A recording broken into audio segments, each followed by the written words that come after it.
اللہ والوں کی شان بھی کیا نرالی ہے، اور ان کے مرتبے اللہ نے ایسے بنا دیے ہیں کہ ان کے مرتبے کو کوئی پہنچ نہیں سکتا۔ دوستو، جب ہم ان کی حکایات پڑھتے ہیں تو ایسا لگتا ہے کہ واقعی اللہ تبارک و تعالیٰ نے اپنے ولیوں کو اختیار دے دیا ہے۔ آؤ میں آپ کو حضرت ذوالنون مصری علیہ الرحمہ کا ایک واقعہ سناتا ہوں۔ کون حضرت ذوالنون ہیں؟ وہی حضرت ذوالنون ہیں جن کو پوری دنیا جانتی ہے، یہ بہت بڑے اللہ والے گزرے ہیں۔ حضرت ذوالنون مصری کہیں جا رہے تھے سفر میں، کشتی پہ سوار ہو کے۔ حضرت ذوالنون مصری علیہ الرحمہ آپ ایک سفر پہ ہیں، کشتی میں سوار ہیں، جا رہے ہیں۔ کشتی والے لوگ ان سے واقف نہیں کہ یہ حضرت ذوالنون ہیں۔ اسی کشتی کے اندر ایک سوداگر بیٹھا ہوا تھا، اس کا ایک موتی گم ہو گیا۔ دیکھیے اللہ والوں کی شان کیسی ہوتی ہے۔ اللہ والوں کی جو حکومت ہوتی ہے وہ کس کس پہ ہوتی ہے، آپ کو انشاءاللہ یہ دلچسپ واقعہ سن کے آپ کا ایمان تازہ ہو جائے گا۔ حضرت ذوالنون مصری اس کشتی میں ہے اور اسی میں ایک سوداگر ہے، اللہ کے ولی موجود ہیں۔ اس کا موتی گم ہوا تو اس نے حضرت ذوالنون مصری کے اوپر الزام لگا دیا کہ میرا موتی آپ نے چرایا ہے۔ اللہ اکبر! اللہ والوں کی یہ شان نہیں ہوتی۔ حضرت ذوالنون مصری نے کہا نہیں بھائی، میں نے تیرا موتی نہیں لیا۔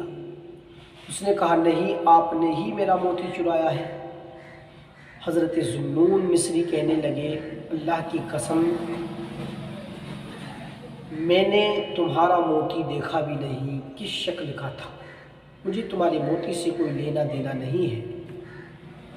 وہ کہنے لگا نہیں، تم نے ہی موتی چرایا ہے۔ اب اسے یہ پتہ نہیں تھا یہ اللہ والے ہیں، اسے یہ پتہ نہیں تھا یہی ذوالنون مصری ہیں۔ وہ آپ سے بدتمیزی سے پیش آیا اور آپ کی شان میں نازیبہ کلمات کہنے لگا اور بہت بڑا الزام آپ پہ لگایا۔ اللہ اکبر! حضرت ذوالنون مصری نے آسمان کی طرف دیکھا اور اللہ رب العالمین کی بارگاہ میں عرض کی الہی تو خوب جانتا ہے کہ میں اس کے موتی سے واقف نہیں ہوں، میں نے اس کا موتی نہیں چرایا ہے۔ اے پروردگار، تو جانتا ہے نا، اگر واقعی میں اس چیز سے بری ہوں تو مولا تو ان لوگوں پہ میری پاک دامنی ظاہر فرما۔ اللہ اکبر! حضرت ذوالنون کے یہ کلمات نکلنے تھے۔ لوگوں نے دیکھا کہ دریا کی ہزاروں مچھلیاں اپنے منہ میں دبا کے ایک ایک موتی لے کے باہر نکل آئی۔ اللہ اکبر! اللہ والوں کی شان بھی کیا شان ہوتی ہے دوستو۔ حضرت ذوالنون مصری علیہ الرحمہ نے ان تمام مچھلیوں کو دیکھا، وہ باہر نکل آئی ہیں اور سب کی یہ خواہش ہے کہ یہ موتی ہم سے لے لے، لیکن حضرت ذوالنون مصری نے ایک موتی لیا اور اس سوداگر کو دے دیا۔ جب اللہ کے ولی کی یہ شان دیکھی لوگوں نے تو جتنے بھی کشتی میں سوار تھے وہ سب آپ کے قدموں پہ گر گئے اور توبہ کرنے لگے، کہنے لگے ہمیں معلوم نہیں تھا۔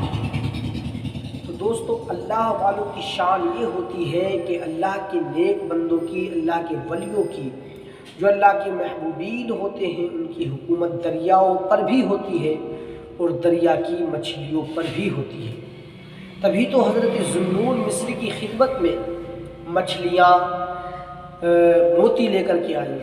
دوستو، تو میں کہتا ہوں کہ جو اللہ کا ہو جاتا ہے، جو اللہ رب العزت کا ہو جاتا ہے، کائنات اس کی ہو جاتی ہے۔ جو رب کے آگے جھکتا ہے، کائنات اس کے آگے جھک جاتی ہے۔ اس لیے آپ اپنے رب سے ڈرو۔ اب بھی آؤ اپنے رب کی بارگاہ میں اور اپنے رب کی بارگاہ میں گڑ گڑا کے توبہ کرو۔ یاد رکھیے، اگر رب کائنات ہمارا ہو گیا تو اس کی پوری خدائی ہماری ہو جائے گی۔ کیونکہ اللہ تبارک و تعالی جب کسی سے محبت فرمانے لگتا ہے تو وہ ان تمام چیزوں کو اس کے لیے بڑا آسان فرما دیتا ہے۔ اس لیے اللہ کے ولیوں کا قرب حاصل کرو، اللہ کے ولیوں کے آستانوں پر جاؤ اور ان کی خدمت، زندہ ہے تو بھی خدمت کرو، بعد وفات ان کے لیے احسان کرو، ان کے جو ہے نام سے دعا مانگو، ان کا واسطہ دے کے اللہ تبارک و تعالیٰ دعا کو قبول فرماتا ہے۔ اللہ کے ولیوں کی بہت بڑی شان ہے۔ دوستو، حضرت ذوالنون مصری علیہ رحمت و رضوان کی بارگاہ میں جیسے کہ مچھلی موتی لے کے آئی، اللہ اکبر، تو آپ نے دیکھا اگر کوئی دنیا دار ہوتا تو وہ سارے موتی لے لیتا اور پھر ان موتیوں کو بیچنے کے بعد جو ہے بہت بڑا امیر بن جاتا، لیکن اللہ کے ولی کی شان یہ ہے، نہ ان کو طمع ہوتی ہے نہ جمع ہوتی ہے، کسی چیز کی فکر نہیں ہوتی، بلکہ ان کو فکر ہوتی ہے تو رب کو راضی کرنے کی ہوتی ہے۔ دوستو، یہ دنیا ایک ایسی چیز ہے جو اس کے جتنے پیچھے پڑا ہے اس سے وہ بھاگی ہے، اور جو اس دنیا سے جتنا دور ہوا ہے دنیا اس کے قدموں میں آ گئی ہے۔ تو دوستو، دنیا میں زیادہ دن ہمیں نہیں رہنا ہے، ہمیں آخرت کی فکر بھی کرنی چاہیے۔ اللہ پاک کی بارگاہ میں دعا ہے، پروردگار ہم سب کو عمل خیر کی توفیق عطا فرمائے۔ السلام علیکم ورحمۃ اللہ۔